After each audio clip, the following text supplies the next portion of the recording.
Every Halloween, The Simpsons drops an episode that's supposed to be creepy, funny, and over the top. But in the last few years, something's changed. These Treehouse of Horror specials aren't just parody anymore. They've gone completely off the rails. We're talking plant-based apocalypses, Lisa turning into a serial villain, dinosaurs in wheelchairs, and even anime Springfield. And if you missed the last 6, buckle up, because these are the Treehouse of Horrors you need to see. It kicks off with Homer in an eating contest against none other than Cthulhu. And of course, Homer wins. Not because he's stronger or faster, but because his one wish is to eat Cthulhu for dinner. Classic Homer logic. Then things get weirder. Add an underwater tech base called MAP. Think Apple, but submerged. The late Steve Mobs introduces the newest MyPhone, but the real mastermind behind the company isn't human at all. He's a plant alien plotting to turn Earth into one massive potted fern. Alien spores rain down on Springfield, and one by one, people transform into leafy versions of themselves. Comic book guy can't resist pointing out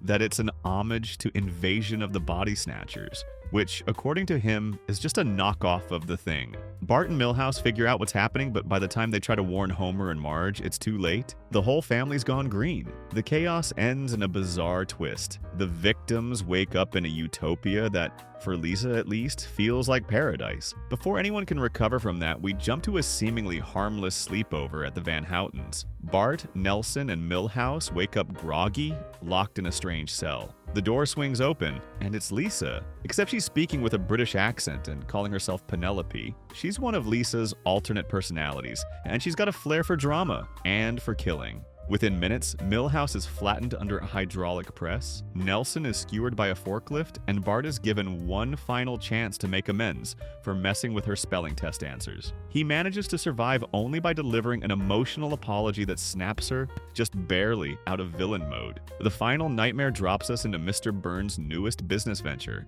a luxury park for the elderly. Sounds innocent enough, until it's revealed he's splicing their DNA with dinosaurs. At first, the seniors are stronger, faster, and happier than ever, but after Homer cranks up the thermostat, they mutate into full-blown prehistoric monsters. The streets fill with snarling, wrinkled raptors and grumpy Triceratops grandmas. Lisa calms the herd by reminding them that all they really wanted was respect, but just when the family thinks they're safe, the helicopter flying them to freedom is piloted by a dinosaur-shaped Agnes Skinner. This is the 666th episode of The Simpsons, fitting for a Halloween special, and it wastes no time getting weird. It opens in Springfield General Hospital, where Marge is giving birth. The doctor beams, "Congratulations, it's a boy," which horrifies her. Another boy on top of Bart? That's like introducing Frankenstein to Dracula. They offer her a girl instead, and that's when Maggie enters the picture. But something's off. Tests confirm she's evil, and the baby immediately starts making people,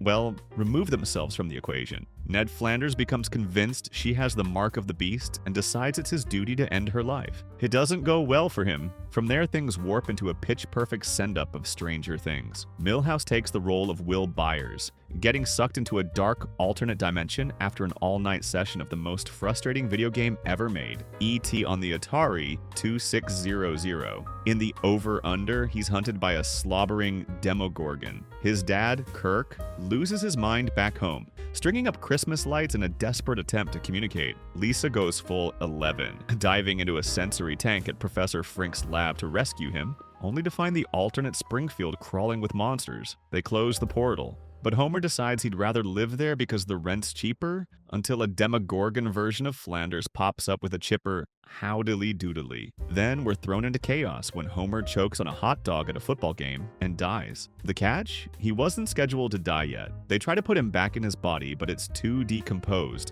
so he's forced to hop from one person's body to another. First, he's a tall, muscular hunk, which Marge loves, right up until Homer trashes the new body with his junk food habit. Then he's in Superintendent Chalmers, letting Bart torment Principal Skinner without consequences, until Chalmers sees his paycheck and drops dead from shock. Eventually, Homer even ends up in Moe Seislak's body, and in one of the creepiest twists, Moe hijacks Maggie's body in return. Marge is not impressed. Finally, things get romantic. Selma falls in love with Kang, the tentacled alien from Rigel 7. in a surreal riff on the shape of water. She helps him escape Mr. Burns' clutches. They're chased to the top of Mount Springfield, and Selma is gunned down, only for Kang to revive her with the Marvel-style Infinity Gauntlet. The kicker? Kang announces he's pregnant. Patty pairs off with Kang's brother, Kodos, and the two couples head off on an intergalactic honeymoon, where the nagging starts immediately. This one wastes no time getting dark, and it starts with Bart about to donate his old toys to charity.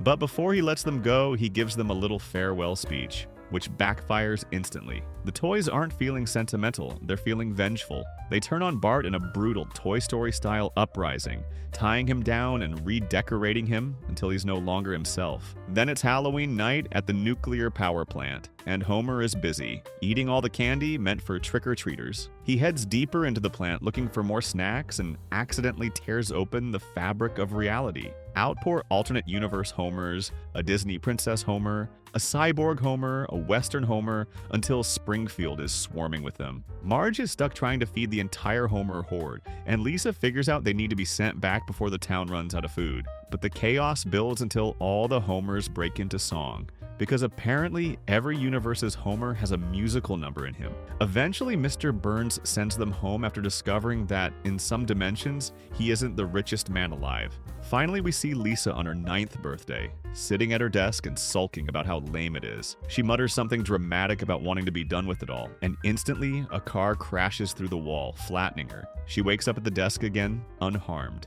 Nelson approaches to talk, then a treehouse collapses on them both. Again, she wakes up at the desk. They realize they're trapped in a time loop where they die over and over, each time in a more ridiculous way. They try everything comic book guys suggest to break the cycle, being nice, saving whales, but nothing works. Nelson finally ends the loop by smashing poor Gil with a cinder block, and the timeline snaps back to normal. It opens in a sunny, Disney-style forest full of adorable animals. Birds chirp, deer graze, and then hunters arrive, scattering the creatures. The scene shifts to Homer landing a cushy new job for a wealthy family, only for Kirk Van Houten to show up at the door, reeking of what the rich call poor person smell. Turns out Kirk used to work here, but now he and his family are hiding in the basement. The peaceful setup shatters when resentment boils over, and in the blood-soaked chaos, Springfield's elite and its parasites turn on each other. By morning, the floors are littered with bodies, and Maggie is gleefully sliding down the piles like it's a playground slide. Next, Marge is just trying to pick a wholesome bedtime story for Maggie. Something with bunnies, maybe a heartwarming moral. But Maggie's locked in on a mysterious book Marge has never seen before, the Pukadook. She reads a few lines, and instantly, a heavy dread creeps in. Marge tosses it in the trash, but the next morning, it's back, perfectly intact, sitting in Maggie's crib. The more Marge tries to destroy it, the stronger its hold becomes, until it possesses her completely, turning her into a murderous, nursery rhyme spouting villain. With the rest of the family conveniently out of the house, Maggie is forced into a one-baby showdown. Armed with crayons, toys, and quick thinking, she trips the Pukadook into knocking itself out, ties it up, and somehow forces Marge back to normal, at least until next bedtime. Then Springfield gets an anime makeover and a parody of Death Note. Lisa finds a supernatural notebook that kills anyone whose name she writes inside. At first, she uses it to take out petty criminals like Snake, but it doesn't take long before she's targeting corporate moguls, starting with Mr. Burns, who ends up face first in a barbecue. Her killing spree catches the attention of a mysterious investigator who turns out to be Bart. The sibling mind games escalate until Lisa tries to write his name and accidentally dooms the notebook's original owner instead. In the end, Lisa becomes a full-fledged Shinigami, a god of death, and realizes she hates the job. Finally, Homer wakes up to find himself working as a monorail conductor in a theme park based entirely on The Simpsons. Everything seems perfect, until he takes a knock to the head and realizes he's actually a robot. Once fully self-aware, he reactivates Robot Lisa, and together they lead a mechanical family jailbreak. Tourists chase them down, demanding Homer reenact the hedge meme, until he loses patience and literally throws them into a hedge. Ralph bots attack, chaos erupts, and the family escapes, only to crash straight into Bob's Burgers Land. This one kicks off with Mayor Quimby announcing that Springfield's art museum is closing forever, and all the priceless paintings are being turned into NFTs. Homer and Bart break in to mess with the NFTO-Matic 3000, a machine that digitizes the artwork.